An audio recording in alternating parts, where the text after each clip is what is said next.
So episode 51 is a conversation with Bill Ottman, the co-founder and CEO of Minds, the open source distributed community-owned social network with 6 million plus users focused on censorship resistance, global dialogue, privacy, creator monetization with both traditional payments and cryptocurrency. He's also the co-author of The Censorship Effect, which is an analysis of the consequences of social media censorship and a proposal for an alternative moderation model. He has been interviewed 3 times on the Joe Rogan Experience, in addition to NPR, Tucker Carlson, Fox, Wired, TechCrunch, and many other mainstream media. So let's start with a simple topic, the First Amendment. The First Amendment of the Constitution obviously protects the right of the free expression from government interference. Some people in this country argue that free speech is not in danger, is not in peril, because you can go anywhere on the street, you can shout whatever you want, and you're not going to get arrested by the government. So are those who believe this right? And if not, how is free speech in peril? Well, it sort of depends where you are on the street. So it depends if you're on a public street or a private street or a public park or a private park. Those things definitely matter. So, that has an impact. And, I think that oddly people are far more tolerant on the street of seeing crazy people talking about crazy stuff. So, if you're walking on Fifth Avenue in New York City and there's some guy on the corner handing out pamphlets of, crazy propaganda. Yeah. Most still happens. Yeah. Oh, of course. Yeah. It happens all the time. And I think most people are just like, yeah, whatever. Ignore you. Why is it? Keep walking. Why are people more tolerant in person versus on social media? It's just a more human experience walking by somebody on the street, and part of you probably feels a little bit bad for them, or who knows. I mean, I'm not even saying every person handing out propaganda on the street is crazy. Some of them may have good ideas. I don't know, but yeah, it is funny. People are far more triggered by a post scrolling in their news feed compared to an actual person next to them on the street. And, you see their eyes, you probably just, there's something fun about like that. That's part of the spunk of cities and just America in general, is that you can see that kind of thing. So I think rather than being tolerant, people are ignorant of other people, especially in New York, right? You just don't notice what other people are saying or how they're behaving on the street. Mm-hmm. How do you make people more tolerant online, where you don't have that body language, that face-to-face interaction?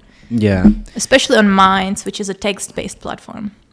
Yeah, I think that you have to reframe the whole experience, which we've tried to do in different ways. We have this like build your algorithm function where you can sort of adjust these toggles of like, do you want to see more controversial content or less controversial content, and like prep people for the idea that like part of what we're doing is engaging in dialogue with controversial ideas. So, if you go into an app and that's like the point of it, you're much less likely to get upset by something that seems offensive, because, those are human beings. And the reality is that if you ban them, they're just, going to escalate most likely.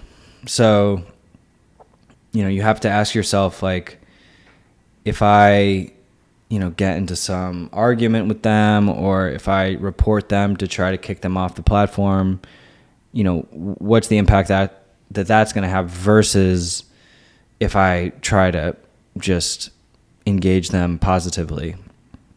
And, even if you try to engage certain people positively who are, troubled, say you do something like what Daryl Davis does, and, engage racists, KKK members, you see some some neo-Nazis online and you message them and you introduce yourself and you try to get in their head.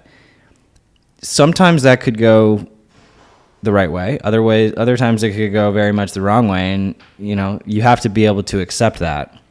So, not having attachment to the outcome of the dialogue, I think, is really important. Even if you're not talking about racists, even just with like family members. I used to get into these huge arguments with my parents. About what?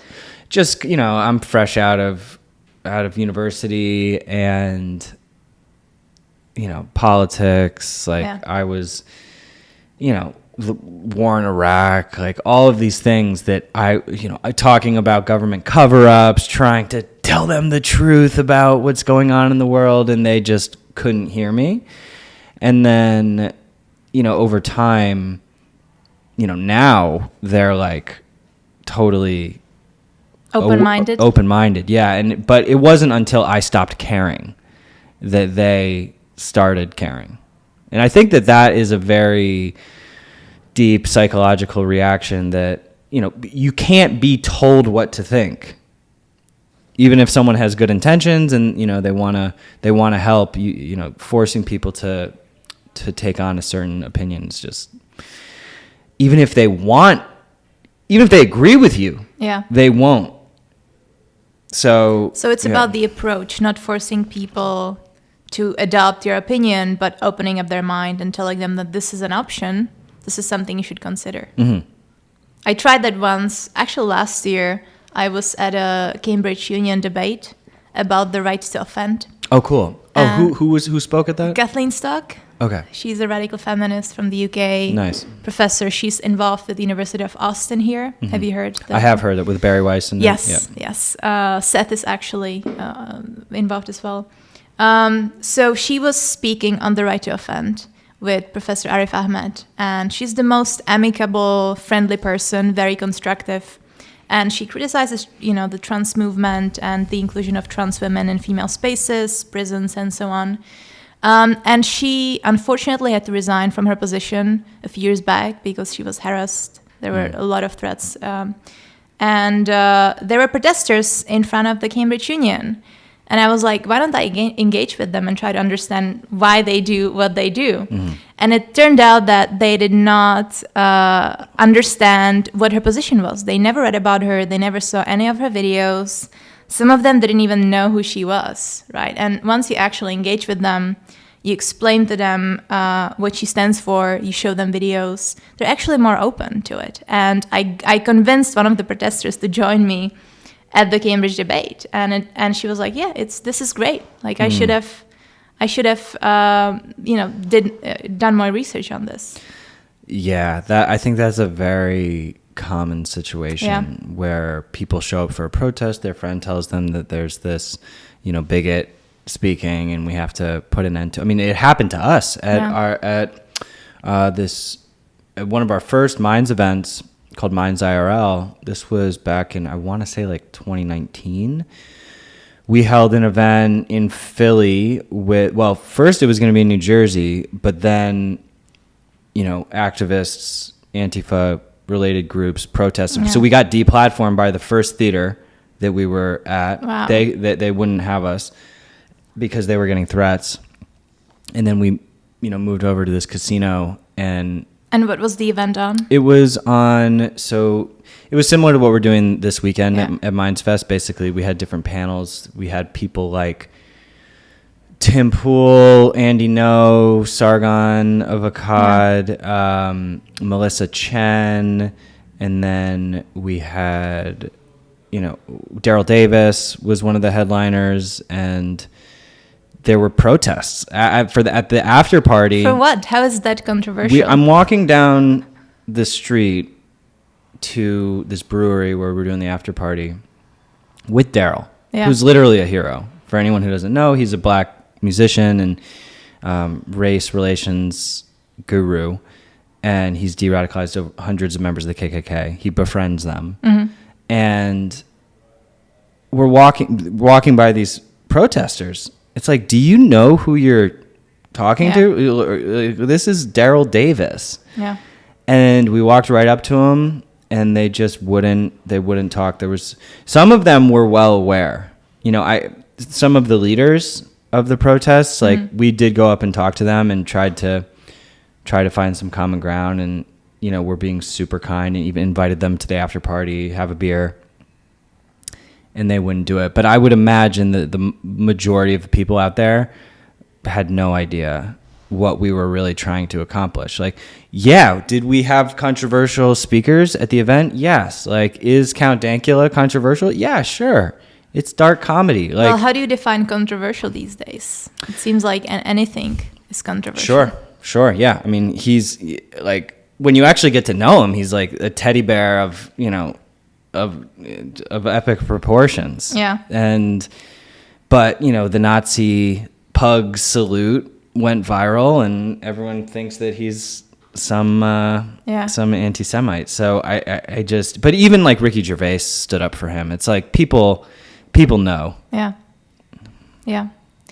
So I was scrolling through Minds this morning, and I saw that you posted about a lawsuit against California. It's you, Tim Pool, and the Babylon Bee that are involved. And you're suing for Bill AB587, which is aimed at tackling online hate speech, misinformation, as they say. And you allege that infringes on the First Amendment. I read the bill, and I'm going to summarize it here.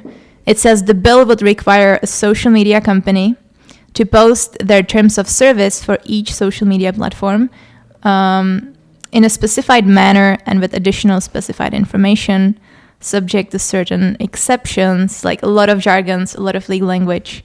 And then you have to submit reports no later than January 1st of next year to the Attorney General with specified information, including but not limited to the terms of service, categories of content, what policies you use for that platform to address that content, and data related to violations.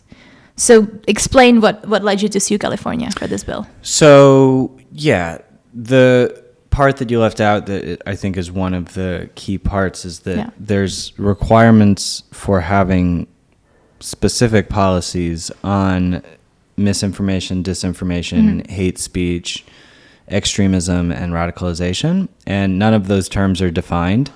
And those are the only categories that they're requiring terms and specific policies for.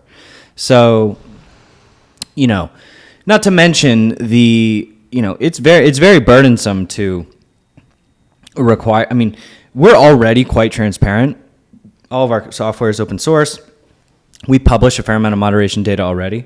That's not so much the problem with the law. I think that that type of transparency is somewhat reasonable, but when Newsom came out and announced it, it's like, his framing is all, this is to tackle hate speech and disinformation. And so you can't just have those terms be undefined.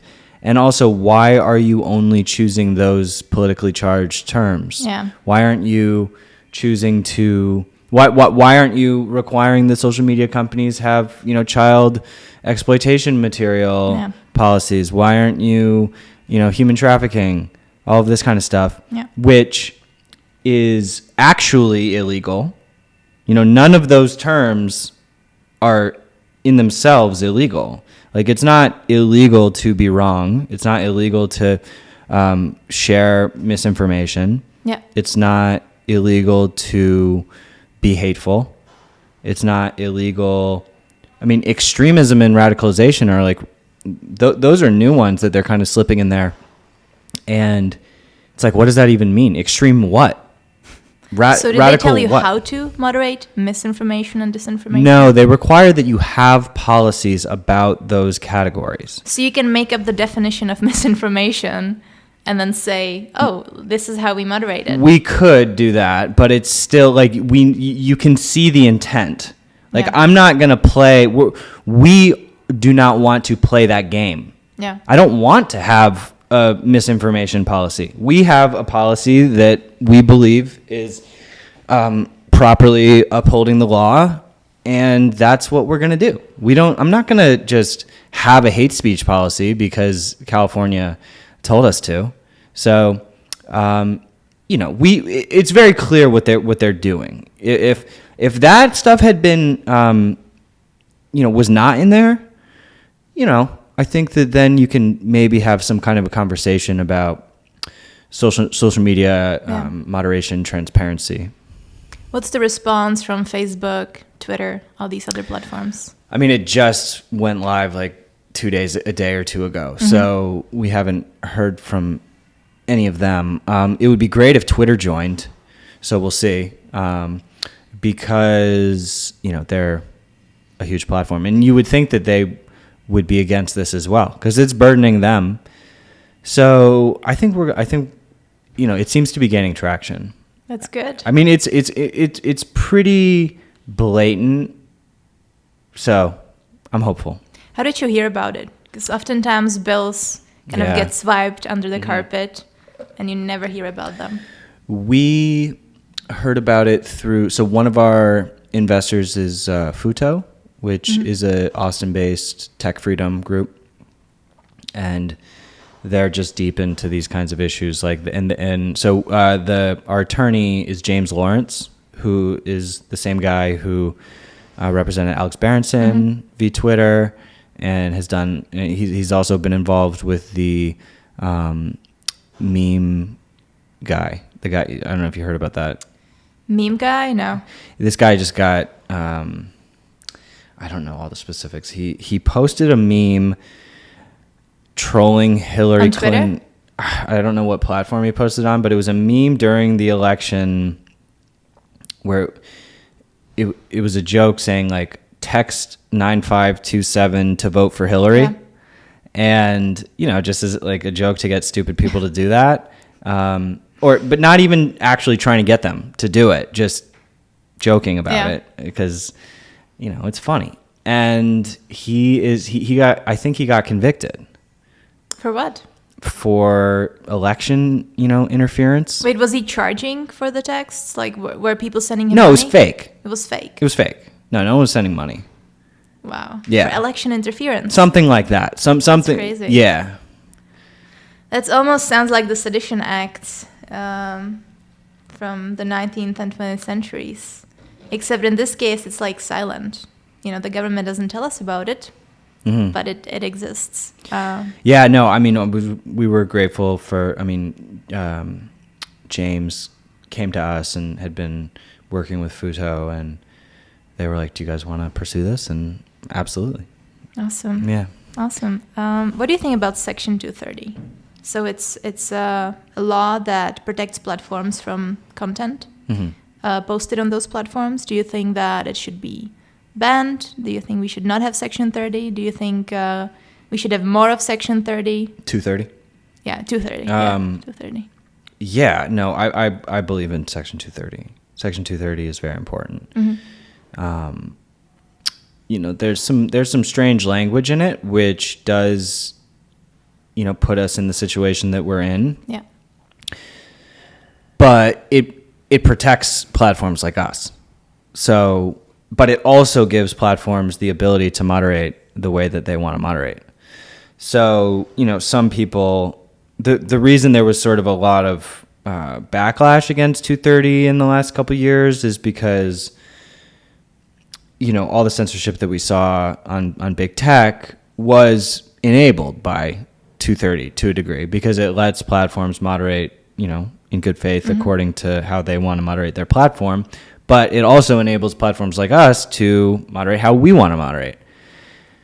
So I think that it's misguided for people to attack 230 to defend free speech, because it is true that, censorship, like moderating your platform, is a form of speech. So if you're running a platform, that doesn't mean that I think it's okay what's been happening on big tech with their censorship policies. But the way to fix that is not changing 230. 230 is very important. So, solutions for, fixing big tech censorship would be more along the lines of like common carrier type laws, where, once a platform reaches a certain size, they can't play politics anymore. And Clarence Thomas even alluded to that being and seeming reasonable. And I think it does. I mean, the same way that phone companies can't ban you for what you're using your phone for, I feel like the same should be true for social media. And you would think that big platforms would like that. Yeah. Because then it's just not on them. They still have to moderate for unlawful stuff, but then, they don't. This is the odd part about the whole censorship complex is, those are customers, those people that you're banning. You're banning customers. Well, in some cases, they're not customers. Well, they're users. They're users, but they're all monetizable. Okay. Yeah. So they're benefiting off of the presence of those people because they can serve ads, and some of them are customers, or they're potential customers. Yeah. So from a kind of doing your best to make your company successful, your duty to your shareholders. Yeah. You would think that that would be more of an issue. So it seems like Twitter is moving in the right direction, though there's definitely a lot of problems still on Twitter. Yeah. Well, I want to get to that, but still on the regulation. Let's say you grow to 100 million users, mm-hmm. and a government reaches out to you. Hey, we don't want you to publish, or mm-hmm. amplify this information. What do you do? I mean, that's already happened, and we told them. Really? Yeah.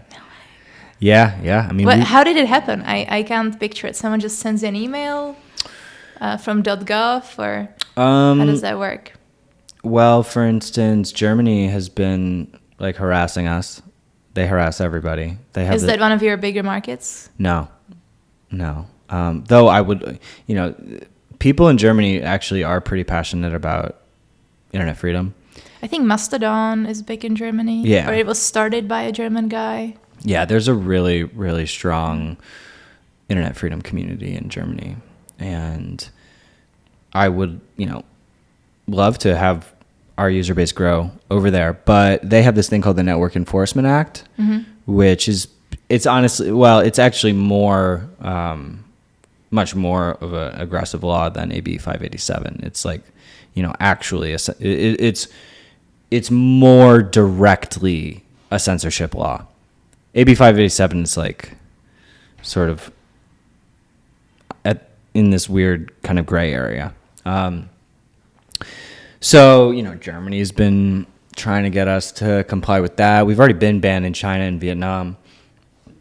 We had the option of playing ball with Vietnam, and we just didn't want to. It's not worth it. I mean, it's so much overhead to have different policies in every different country just to satisfy these crazy people. It's just, our energy needs to be focused on building something that can be accessed in those countries regardless of the governments care or not, are able to stop it or not.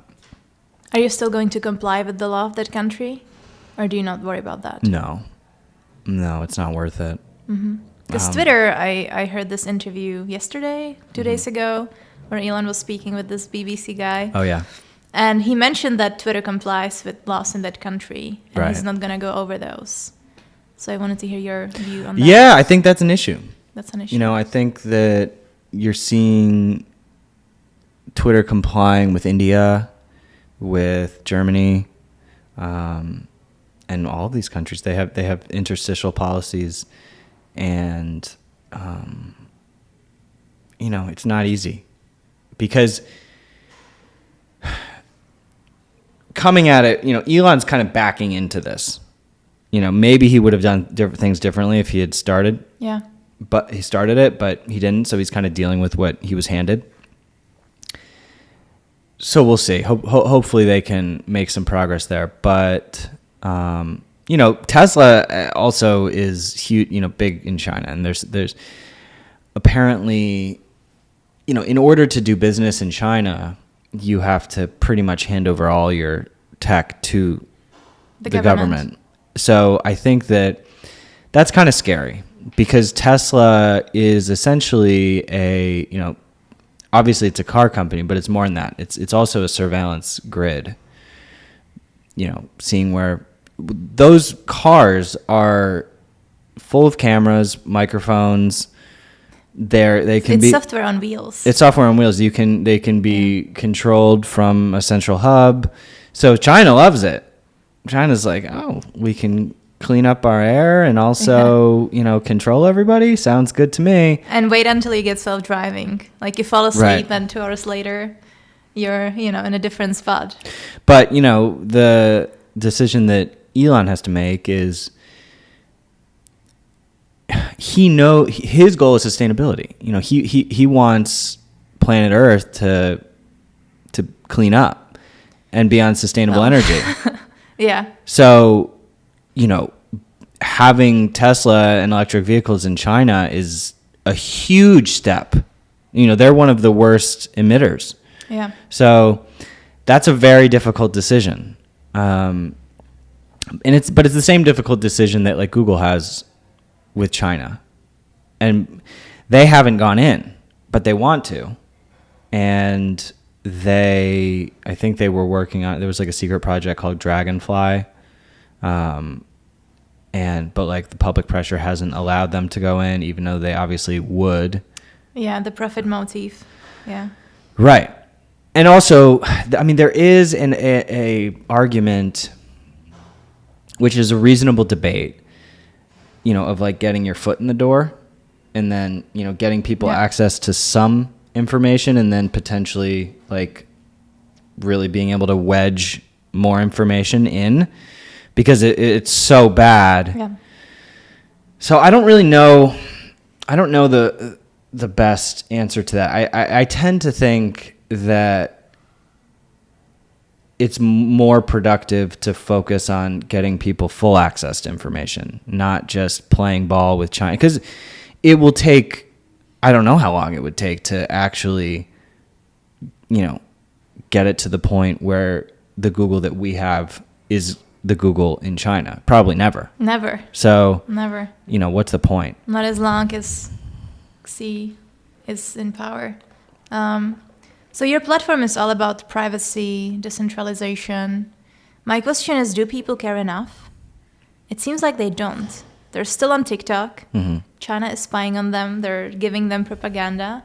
And kids are 8 hours per day on it. I don't think it's that they don't care at all, but they care more about their entertainment.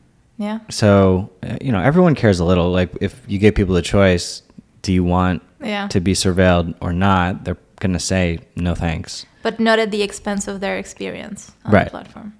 Right. So I think that's the challenge of alternative social media, is to provide competitive entertainment.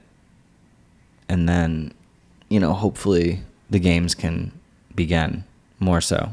But it's hard because in order to be able to provide recommendations on that level, surveillance is sort of like a part of it.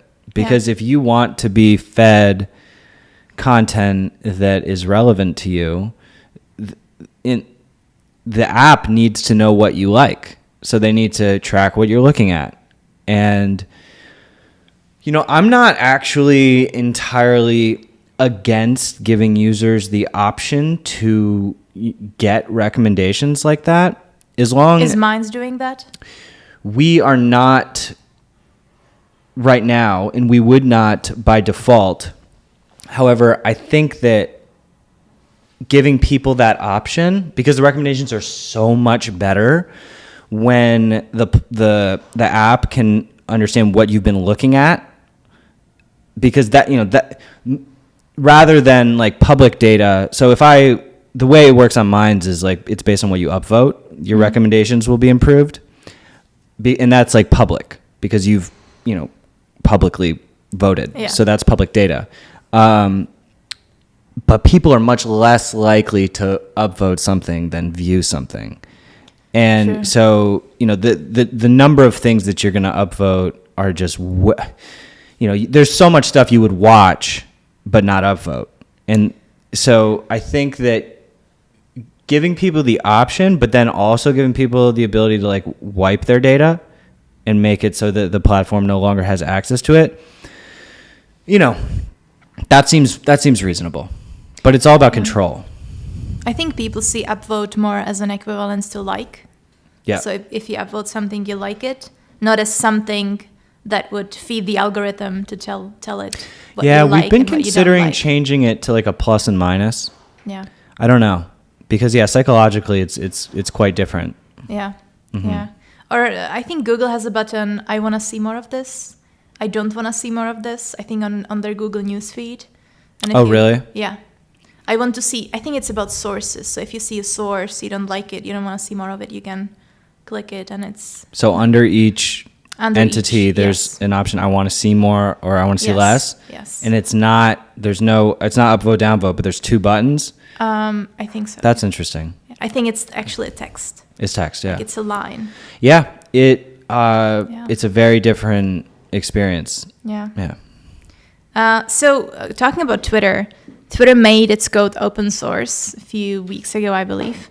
Have you checked it? Mm-hmm. Have you found anything interesting about how it amplifies things, shadow bans people?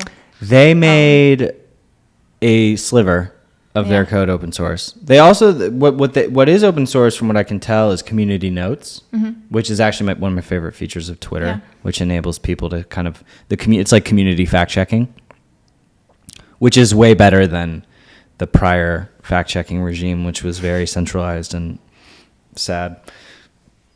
But it doesn't seem like the algorithm that they open sourced is the actual algorithm.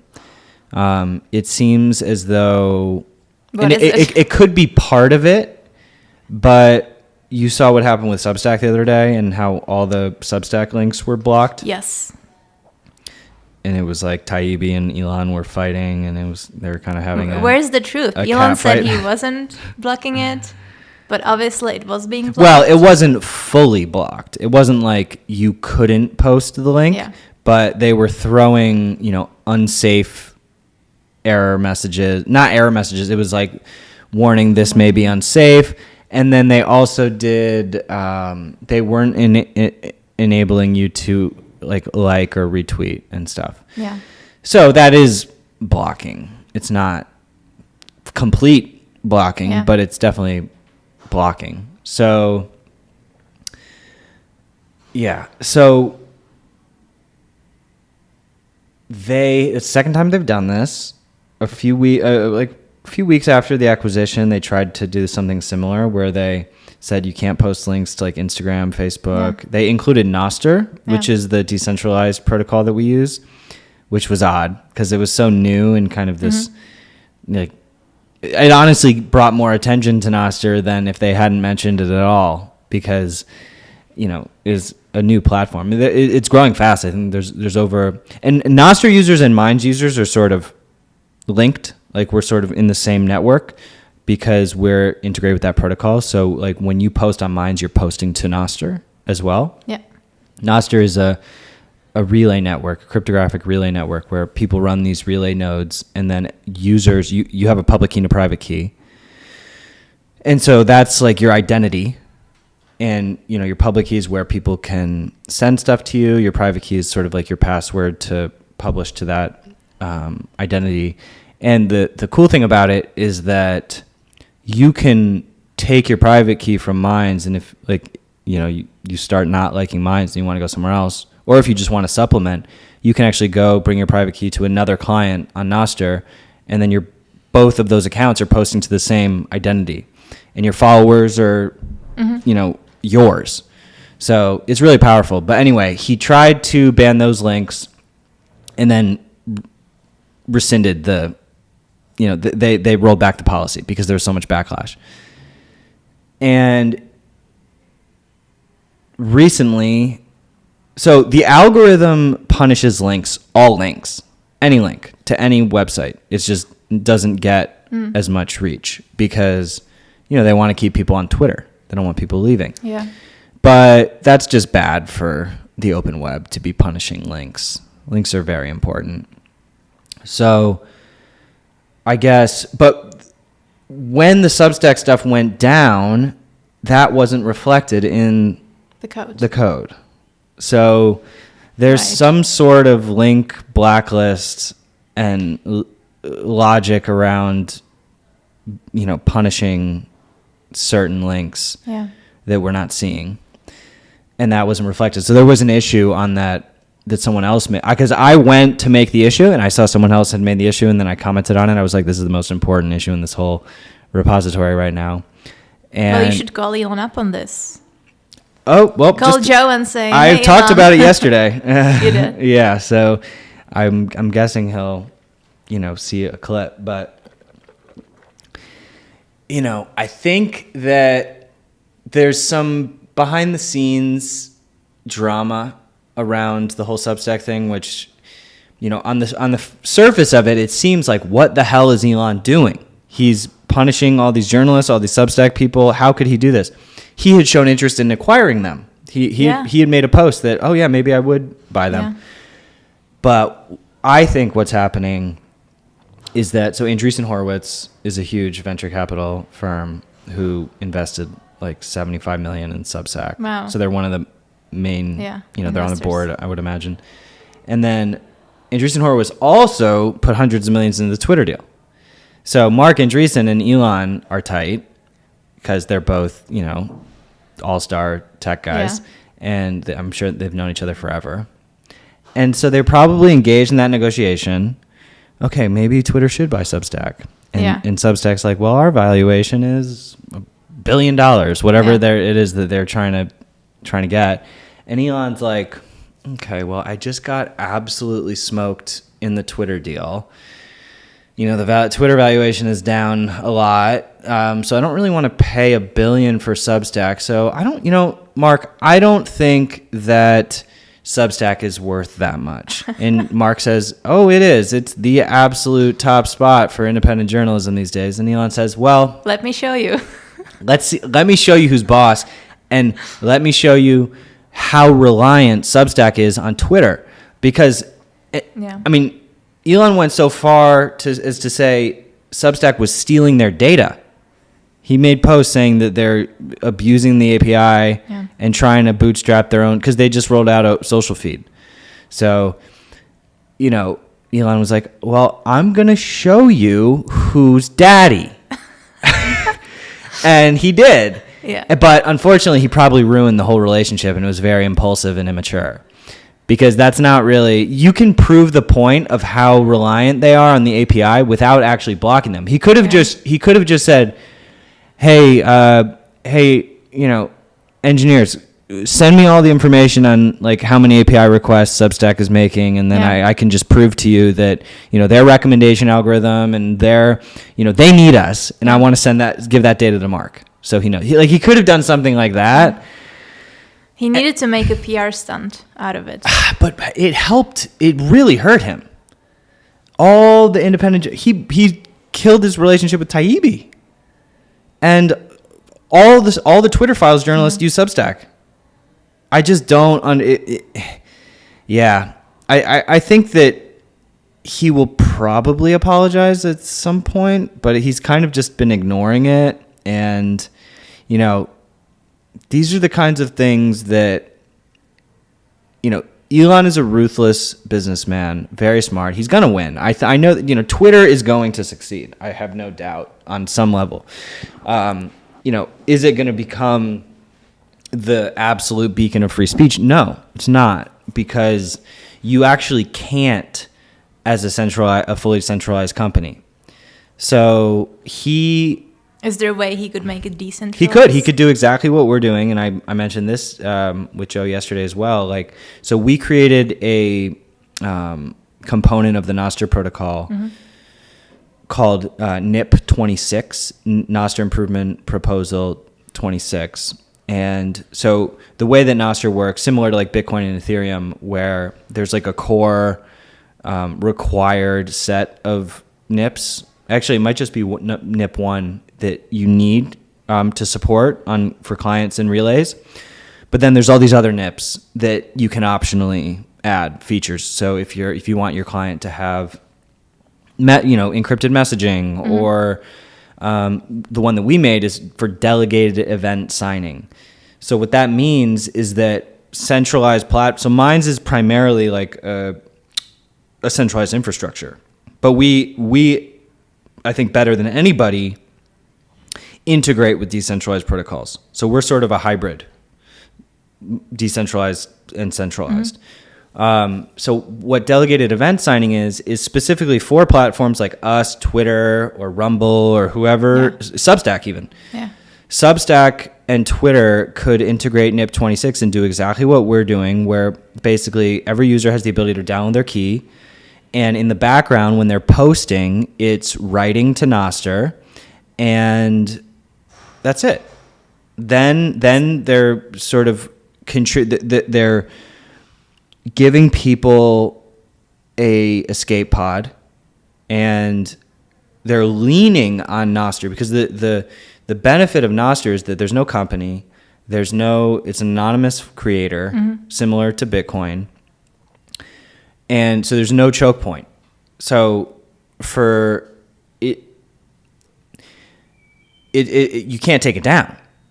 So it's actually censorship resistant in a real way, as opposed to, what we do is we say, look, we're going to respect the First Amendment as much as possible, but at the end of the day, we are a company in the U.S. that has to comply with laws in the U.S. And so we kind of need to exist in both worlds. And, there are clients on Nostr which don't have any central servers. There's one called Coracle, there's one called Damus, and basically with those, the functionality is much more limited, mm-hmm. because it's like it's just a pure client that isn't reliant on any clouds. Yeah. But that also has limitations. So the benefit of using Minds to interface with Nostr is that you get sophisticated notifications. You can get better discovery feeds. Mm-hmm. That type of computation can't really be done easily on the pure clients, but you want both. Like I use both. So that's what we're trying to do. We're trying to get these other platforms to integrate because, and they should understand that there's benefit to them to be able to lean on that truly censorship-resistant system. Well, there's not profit benefits to them, and I think that's the biggest issue. They want to keep their users on the I think that there's something very paradoxical and counterintuitive about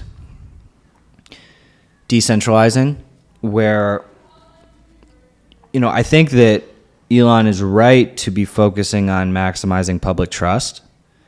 He understands that that's absolutely required to be the place where people want to go. Yeah. But how do you actually maximize? Like, he's not doing that right now. You can't just go banning Substack links and then the next second say, oh, we want to maximize public trust. The way you maximize public trust is that you make it trustless so that no one has to trust you, and the content is going to, even if the content gets taken down from Twitter, the content still exists. Yeah. So, that's just what trust minimization is all about. Well, I don't know how much he actually cares about free speech. He's proclaiming he is an absolutist, but I think that's just his marketing technique. Yeah. He was censoring journalists, he was censoring the Elon Jet account, mm-hmm. people that criticized him. I think he might have said that he's an absolutist at one point, but he's also made statements like freedom of speech, not freedom of reach. And he kind of has these, it seems like almost every other week there's like a new gaffe with censorship. And I honestly, with the whole Elon Jet thing, I absolutely don't think that all those journalists covering it should have gotten banned. But like, for the guy like harassing him, I think that maybe you could have some kind of a harassment argument with something like, because he's definitely a target. Like Elon Musk could get, there's a lot of people who want him gone. So, regardless of him being maybe an absolutist, I think that Twitter is in a way better spot than it was pre-Elon. So, he didn't have to do what he's doing. And there have been positive steps. So I think long-term he does want to get there, but at the same time, he is trying to build a business and he knows how to build a business. He's done it many times before, and he's, Twitter has every reason to be a hugely successful, profitable company. So, I just hope that he can let go of that kind of irrational, competitive attitude, because it's not helping him. Yeah. Now all of the independent journalists are pissed at him. Before it was just mainstream. Now it's independent. It's like, dude, who's going to stand up for you now? All the people that you just leaked all these documents, He's very unpredictable. Yeah. So let's talk about Minds. Do you see Twitter as your direct competitor? Do you see it as a complement to the, social networking routine of people? In terms of features, how do you differ from Twitter? How do you think about that? Yeah, pretty similar. We support media similarly to Twitter, video, photos, text.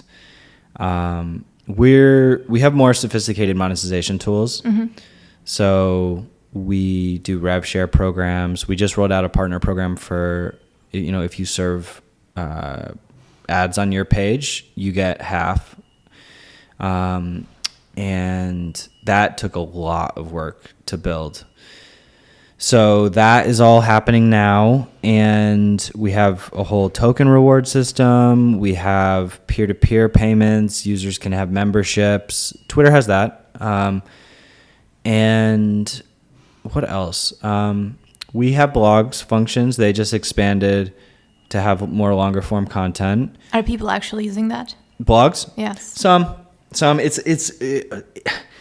It used to be way more used, and then we made some UX changes that kind of made it so much less obvious that you can do that. And I think that hurt us. I think that was probably when you open the Composer in the upper right, it says create blog, but I just don't think it's obvious enough. Not to me. Yeah, I haven't discovered it yet. Yeah, you haven't discovered it. So I think that kind of hurt that feature. What else? Yeah, it's quite similar. We're going to be rolling out a commission program, which I'm super excited about. I've been working to make this happen for a really long time, and where basically, if you refer any sale of anything, you get half. So if you get somebody to boost a post for $1,000, like you get 500, which I'm just so excited about because that's real incentive. Yeah. Like you could actually make a living doing that. Yeah. If you join a company or you become like a freelance sales rep for a company, like commissions, maybe you earn, if you're lucky, 20%. But in order to be able to justify doing something without a salary, like as a contract, like you need more upside to be able to really focus on it. So I'm really, I hope it works as well as I think it's going to, but affiliate models have been kind of, there's a stigma, for good reason, because there's been so much nonsense historically, but at the same time, I mean, Amazon, so many, like lots of companies do use them successfully and do it the right way. Unfortunately, there's just so much spam nonsense of like pyramid BS. But how do you prevent that? Well, as long as there's a real product that's being sold, it's real. So to me, for network effects and properly incentivizing the community to bring their network in and, justify putting that time in, you need super aggressive commission. And yeah, like the scams are just like, you have to buy into it, and then there's like no real product, or it's like some totally BS product, and it's like the affiliate thing is the product. So, but I actually do think that affiliate models from like a network structure and incentive perspective make a ton of sense. But typically it's just not enough incentive. So we're kind of just taking this stance and like taking it to more of a radical place where people can make a lot more money. So we'll see. Time will tell. Maybe, I don't know. What's your reaction to that? So I am on Minds. I checked your creator program. I don't understand how to make money. I have about 50 subscribers. What do you recommend that I do to start making money as a creator? Did you connect your bank with Stripe? No. Okay, so that's probably the first thing to do is to go to your wallet and connect your bank, and then you're just going to want to post a lot and drive people to your page, because when people are on your page, you're making money whenever they're scrolling on your page. So that's one way. But then, so do these people contribute directly to my fund? No, because people pay us to serve boosts and ads. So if you help us serve that inventory, we basically, based on everybody, all kind of like validated users, we serve boost like every and you can turn this off if you want to, but every, I forget what the number is, every certain number of posts on your page, you'll see a promoted post. And yeah, so the more that people are seeing that, the more it's similar to YouTube. I mean, it's just serving ads, but it's more in like a social media context compared to video ads. So that's one way. But the thing is, in order to make a lot of money that way, you need a lot of people like looking at your page. So it's good that we're extending it to everybody, and a few dollars does matter to, it's something. Yeah. But the reason that the commission program is more, it's just more of a realistic way that a normal person could make significant money, because we also we reward tokens for the engagement that you receive on your posts. So, and that's happening every day. And those tokens can be used to boost your post for more exposure. So there's a little boost button on the bottom right of your post, and you can boost your content with either cash or tokens. So we give away almost half of our ad inventory to token earners. So, that's a huge thing that no one else does, where we basically said we're going to give away these tokens every day. These tokens represent our ad space.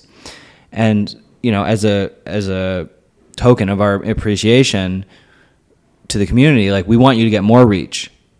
So, and then you can also set up memberships like you can on Patreon. So there's, if you go to your channel, there's a option to do memberships, but that's hard. It's hard to actually get paying members on your content. So it's a grind. So I think that it's we have those options that are kind of more standard creator economy options, but then what everybody has, which is kind of within reach, is a network and the ability to kind of bring people in. So that's not so much creator monetization, it's more just monetization. Do you have full-time creators on mind, people who actually make a living? Probably not exclusively from their earnings on Minds, but we have people earning thousands a month. So, that's getting there. That could be a living for a lot of people. Yeah, that could, in certain parts of the world. I mean, there's only so much that I can say, so I'm kind of restricted in what I can say about token stuff. but like what I can say is that in places like Nigeria and Turkey, like they have so few opportunities that, you know, the crypto world really like changed the game for them. So, you know, a token is very valuable to them. But, you know, we don't really talk about token price or anything like that because it's just not. We focus on the use of the token as utility and for advertising on the platform. But the beauty of crypto is that you can, you know, bring it into your own wallet and own it. And then, you know, the world does what the world does with tokens. So that's another way that people earn value. Do you have any plans to incentivize more conversations? Because from what I saw on Mind's feed, it seems like a lot of people use this as a one-way communication. You post something and then you log off. A lot of people have it connected to their Twitter, like Tim Pool, Zubay, where they just repost what they post on Twitter. They never actually log into Minds. And the thing that I'm missing in the social media space is a place where I can have conversations with people who have different perspectives. Yeah, you can. I mean, it's just that the thing is with the big creators that, you know, that's kind of how they treat, you know, many of them even treat Twitter that way. Like they're not necessarily like commenting and replying much. They're just posting their stuff. Yeah. And, you know, it's like when certain creators reach a certain size, it's like they do log in, you know, it's not, and, you know, they do check things and, you know, occasionally reply, but, you know, a lot of big creators don't even look at comments at all just because it's too, it can be psychologically damaging, but also it's just about focus. So, I mean, I think that we've been so have you seen the Supermind functionality? No. Okay, so we're actually going to be surfacing a lot of these features into our main navigation because I've sort of realized that some of our coolest features, like you can find them, but like they really need to be in the main nav because the main nav is just what people look at for, you know, what do I do here? So we've oddly just like buried stuff that is really cool. So Supermind is a way to get paid to reply to your fans. So I can send you I can go to your post, one of your posts, or I can make a post and tag you and offer you, you know, $100 to reply to me either in video, photo, or text form. And that it's all public in the feed. So you have 7 days to reply. If you don't reply, I get my money back. So it's sort of taking hints from, there's some relations to super chats on YouTube, but also, have you ever heard of Cameo? Yes. Yeah. So Cameo is cool. It's a set price though. Yeah. And it's more private. It's like if you want to get your friend a birthday message. Yeah. But this is more so like if you wanted to engage with, you know, Zuby on Minds or Babylon or someone like that, you can send, you know, you could be like $100 and then request a video from them, and then that's all public in their feed. So you're not only getting to engage with them, but you're getting exposure to their followers. And so I love the feature. I've had a lot of fun with it, and the way that it's structured is more like a Twitter reply system, because we kind of have two different types of comments. Like we have sort of nested comments under the post, but I know that you have to click to see the comments. It's not automatic like on Twitter. The comments are hidden in the main feed. Oh, right. Yeah, you know, that's something that that could probably potentially also improve interactivity. However, you know, the threat with that is once you expose comments in the main feed or on a channel, people will spam it because they know that they're just gonna be able to get under Tim's posts or something and then get that exposure in the feed. So it makes it more of a spam attack vector, and you need like pretty sophisticated logic to filter that out. But yeah, point taken. I mean, we've considered maybe even moving to more. I think Twitter's reply system is really good, and because every comment is a post and it has shareability. On Minds, and it's not crazy that we did it the way we did it. It's more similar to how comments are on like Instagram or Facebook, where they're just kind of in the comment section or YouTube. However, I think that the virality that you can get by having every comment be a post is just better. So we do have quote post functionality, but we're kind of moving in that direction because it's just kind of better. So I think we will get there, and then we'll be A/B testing them both side by side and see what works. Mm-hmm. But yeah, I hear you. But comments are still just comments, right? I ask a question, and then I could pay $100 for Jordan Peterson to answer my question. Mm-hmm. Like, do you check if he actually answers? What if he just posts a smile? Like, do you still charge me for it? Yeah. That is something that we can't control. You can't control. So, but if he did that, then that would be public on his page. And he actually you can't delete Superminds. So for people if they abuse that, it wouldn't they would stop getting offers pretty quickly. Yeah. So, I think the way we've set it up is definitely more coherent and I think better for the fan than super chats or, specifically super chats, because super chats it's basically a donation and you have like a small chance of getting responded to. In this system, like if you don't get a reply, you get your money back. And specifically because if you request a video or a photo, for instance, like they can't post the reply with just an emoji. There has to be a video. Okay. And there has to be a photo. Yeah. If you request a text reply, then they could just do something super short. Yeah. We've also been experimenting with the ability to send bulk. We've sent some emails out. I don't know if you were on at the time that we did this, but we're going to be doing it much more, where we will basically send bulk offers to our whole community to answer a question. So, we'll give people like 10 tokens, and we're going to start doing them with cash as well. If you're in Minds Plus and Minds Pro, where we'll partner with brands, and then so like Based Records is one of the sponsors at Minds Fest. Yeah, they're kind of like a just free speech music label.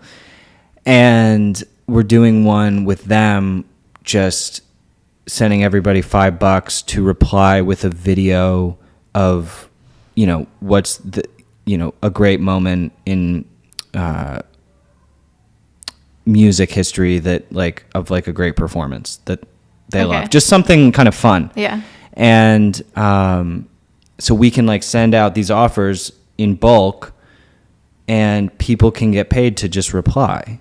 So that's another way that creators... And where will the reply be then? The reply will be, so under the Based post, where it says what's a great moment in music history, there you'll see everybody's reply.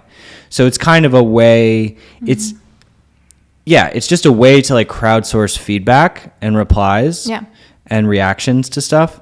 So... And we're going to be prioritizing people who are Minds Plus and Minds Pro in that. Because we really genuinely do want to find ways to help normal people, medium-sized, small-sized creators to make money. And, that's definitely a real option. Some of these survey sites, it's almost similar. There's survey functionality that you could potentially use as well. Yeah. If a brand wants to, or an individual just wants 100 reactions to their video, you could pay for those reactions, and then you could get 500 video reactions to your video. Yeah. Yeah. The one thing that I'm still missing is conversations. I don't believe comment sections are conversations. We do have chat. But how do I discover the people to chat with, right? Yeah, let's say there's a news event, and I have an opinion, and I want to find someone who disagrees with me. And then I want to engage in a private conversation with them. Is there anything that you do like that on Minds? I think that like small not we don't do it well enough, clearly, because you're not able to find that. So, but the question is, like, or are you at least like aiming towards this? Oh, yes, absolutely. Like, why would yes? I mean, I want to be able to direct and get people into conversations that they want to have as soon as possible. So maybe brainstorming live a little bit. Maybe there's some kind of system where we can poll people to see who wants to engage in these types of debates and conversations, and then we just send notifications to those people to pair them up and chat, or something like that. And you have like a slider where people can say how they feel about that event, what's their viewpoint, right? Like agree, disagree, I'm sad, I'm angry about this. So for you, is it that on any topic you want to be able to do it, like that's relevant that day, or is it more of like just like a general type? I think both. News, obviously. I want to discuss news, philosophical topics, history, and then I want to find people that don't have to be experts on that field, but that have some kind of credibility, and I know I'm going to have a good conversation with. And then I want to be matched with them or do some kind of like Tinder sliding. And in a small private group chat. I don't want to discuss publicly. I just want to have a private conversations with them to understand their perspective. Because I feel oftentimes when you discuss in public, you are never able to admit that you're wrong. And you're more like performing for an audience rather than trying to understand different perspective. Right? So how do you encourage more open-mindedness, more mind-changing? And I think the answer to that is private conversation. Interesting. Yeah. Just an idea. Yeah, I like it. I mean, we used to have a Tinder-style swiper like back in 2015. Yeah. The default explore page was Tinder swipe. Yeah. And you could find people who were in your city, actually. And then when you matched, you would be in a chat. I missed that. But the graph database that we were using for it was just not scalable, and we had to roll it back. But I really like that. Yeah. Because then through these conversations, you can build a community, right? You can build relationships with those people. And that's something that I'm missing on social. Like, how do I build relationships, not just follow? Right. So this isn't something that, it's difficult to achieve what you're asking because even, for instance, I mean, is there a single network where you've achieved that? No. Yeah. It's hard. It's hard. It's hard to get people who want to engage quickly. Yeah. One app which is so silly, which is just genius also, which pairs people. You know what I'm going to say? Pairs people to video chat. What is it called? It's called Omegle. It's kind of like chat roulette. Okay. Have you heard of that? No. Oh my God. Well, it's very dangerous. Omegle has very good nudity filters now, but so chat roulette, chat roulette is this. Okay, I can imagine. It's this kind of game-changing app where all it is you go to the site and there's a video screen. Okay. And arrows. Yeah. And you're just on camera, and then you just go next, and then you're with a new person, and next, and you're just randomly. Do I put filters? I think you can put some filters on Omegle now.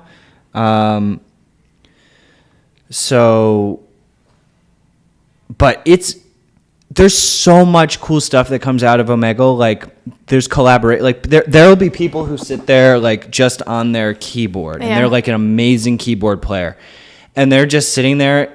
Someone comes through, and they'll just do like a crazy performance for them, and then they screen record it because they're trying to get reactions from people. Right. Okay. So you might have fun on there. Nice. It's a little bit intimate doing the video. I wouldn't be too keen. No. So you would be keen on something more like that, but like text? Well, I think for me it's about knowledge, right? Let's say all my friends are in finance, but I really like politics, discussing politics. And I don't know anyone who would be willing to have a conversation with me on politics. So how do I find that person? And how do I make sure that that person is worth talking to and investing my time in, right? Right. And that's where you get into more of a reputation Yeah. graph that you need. And reputation's tough because, you know, people, there's so many different types. You know, you could be... It's more like Quora. I think Quora is doing it pretty well. Really? You know, like people who answer questions. Mm-hmm. You can see their like credentials and what expertise they have. Yeah. Quora, I used to find value in it, but now I just feel like it's all spam. It's just like I don't really feel like I trust what I see on it because it seems like just every company is just responding to their to questions that are sort of related to them, and it feels like a spam factory. Yeah. Though you can find stuff if you scroll, but I hear you. I think that they're probably working on this problem hard, and they're very smart people at that company. Noster is working on reputation stuff. We're trying to, understanding. That's sort of what we were trying to get at with the Build Your Algorithm survey. Did you see that when you signed up? No. It should be in your feed. There's a lot of things on my feed. Right. I think you need to clean it up a bit. Oh. Yeah. Okay. No, there's a lot of cool features, I'm sure, but I just haven't discovered it. I think it would be good to have some kind of a guide of what should I be looking at? What are the options for me? Mm-hmm. Right. So we have this like survey that we ask. It's like an in-feed component. Yeah.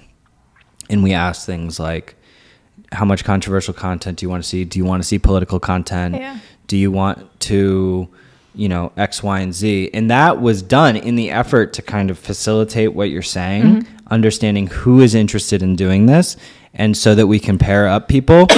But the problem is that when we have a, you know, head of data who was looking at people's answers, and the data quality was kind of poor.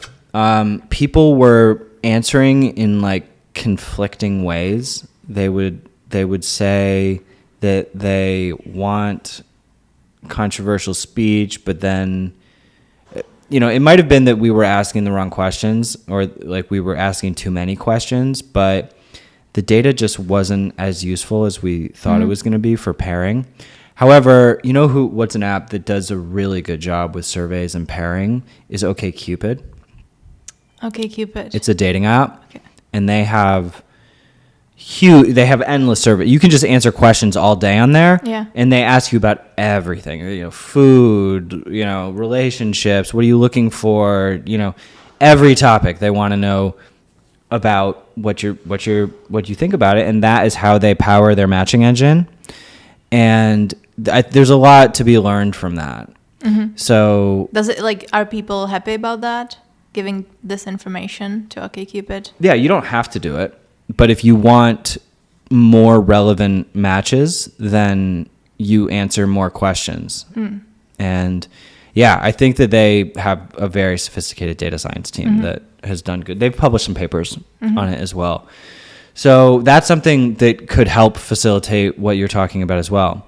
So I want to pursue it more. Right now, you know, our main focus, it's like you have to decide what to pay attention to. Yeah. And so we put a lot of energy into the Build Your Algorithm system, and it actually didn't bring us the results that we wanted. And that doesn't mean that it's not worth the effort, but it means like we did a big push, and it's still something that we like and want to improve. But, you know, with all the other things like creator monetization, decentralization, all of these projects are huge projects, and they take, you know, we have a team of, we've got like almost 20 people on our team, mostly full stack developers, engineers, and we are very efficient with our sprint planning and design. We have full-time designers, and it's just like we can focus on like a few things at a time. But some of these, like for instance, our chat system has actually, it's been a win, but also a huge fail. So we integrated Matrix protocol. Mm-hmm. So we actually have a companion app called Minds Chat, and it's encrypted. Is it like Signal? It's like Signal. Okay. Yeah. But it's sort of synced to your Minds page, mm-hmm. and it uses like single sign-on, but it's not. It's very much like a separate world, and you just need to minimize friction as much as possible. And so like getting into our chat app is just like too much for some people. Other people love it. The people who are in there like use it a lot, but a lot of people just aren't willing to go that far. And it's a perfect example of kind of the convenience versus, freedom and privacy, because, on Twitter, you can just immediately start messaging, but there's non-encrypted. So Twitter people can just read all your messages. Now, so if you want encrypted messenger, you need keys. You need to generate, you need to go through this process to get there. Setting up Signal, like you have to set it up. So it's tough. It's really tough. Getting Messenger super smooth and encrypted and zero friction in app, there's no one that I can even think of that has achieved it in like a fully open source way. Like WhatsApp says they're encrypted. They're not. I don't think they're. I don't trust them. No, I don't trust them. So, all these projects take lots of money. Yeah. Each of these things is an app. It's a whole company. Yeah. And that's kind of the burden of running a social media network, is that people have these insanely high expectations of you. Yeah. Whereas if we were just running even if it was just video, like sometimes like Rumble is just like just video. Yeah. That video is really hard. And I think they're doing a pretty good job. They're not open source, so. How did you build video on AWS? We actually just ditched AWS. We migrated to Oracle because they're much more free speech friendly. Right. But we run our own servers. That's awesome. But video is super hard problem, very expensive, and that could be a whole app in itself. So people think like, oh, social media app. But that includes like 20 apps within one app. And then like one thing isn't working and people get all bent out of shape. But it's like, dude, do you understand that this is 20 apps within one app, as opposed to, just a very focused product. However, it's like, it's a blessing and a curse, because social media, being even compared to Facebook and Twitter and that's a great thing. Like the fact that we're even in that conversation on any level is like, that's not, most companies don't achieve that. I mean, they're like a monster multi-billion-dollar company, top site in the world, and we're, way smaller, but at least we're in the conversation. If we were just a notification tool or a whatever little thing it is, you're not in the conversation. Yeah. So, you take on a lot, and there's challenges that come with that, but benefits. I think you're doing a great job. I really admire you. I tried building my own social platform, and it's difficult, especially retention, getting people on it, and then getting people to stay on it. Mm-hmm. That's a very, very difficult thing. Yeah. I mean, we luckily have kind of broken through to the point where we have a core user base that's just like, they've made it through the gauntlet. I think that we definitely still have retention issues. There's people who do not have patience to get in. What I would recommend to anybody who, joins and wants to kind of get engagement quick, it's just like, get in. Even if they're people that you don't know specifically who they are, or you never heard of them, just try to follow as many people as you can, even if they're randoms, like art channels or anything that you can find. Yeah. Just populate your feed, start engaging with people. Just put, some time into putting your energy out there. And then also, you will start earning tokens so that you can then boost your post.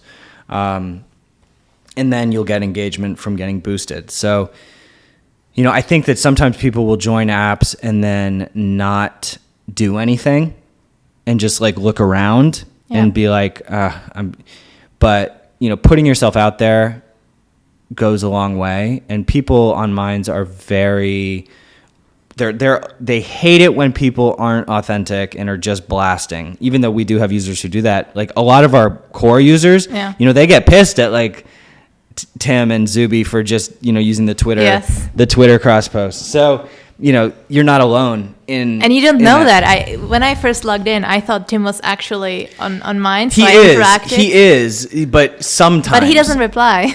Right, but he doesn't reply anywhere. Yeah, show me a single. Show me a time that on Twitter. That's the only place that he'll. And I think that that's because specifically of their reply system.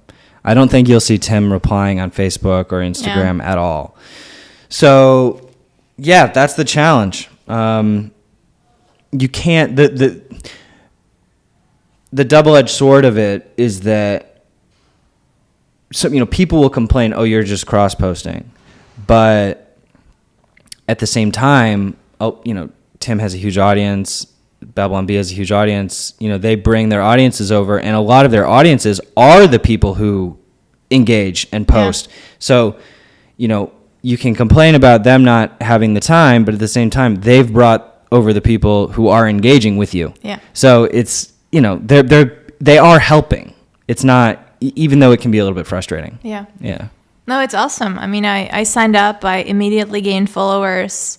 John and Chris were immediately engaging with me with my comments. So it's good. I really enjoy it. Chris who? I don't know his surname. Do Good. Oh, Do Good? Yes. Yeah, he's cool. Yeah, I think he's coming. Oh, he's coming. Yeah, I think he is. Yeah. And then John, that's my dad. Oh, really? Yeah, it's just at John G. Oh no, not John G. Never mind. Okay. My dad is just straight John. Okay. He's involved. I'll have to follow him. Yeah, he's cool. John G. Yeah, John G's coming as well. Yeah, no, it's gonna be cool to see people in physical form. Yeah, I'm excited. So sign up at minds.com. Any last words? Yeah, we're also doing this equity crowdfunding now. Yeah. So you should see stuff about it on Minds, but that's also at wefunder.com/minds. It's the second time we've done WeFunder, and WeFunder's awesome. Substack just did around there as well.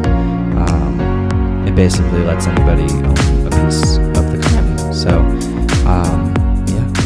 thanks for having me. Thank you so much, Bill. Yeah.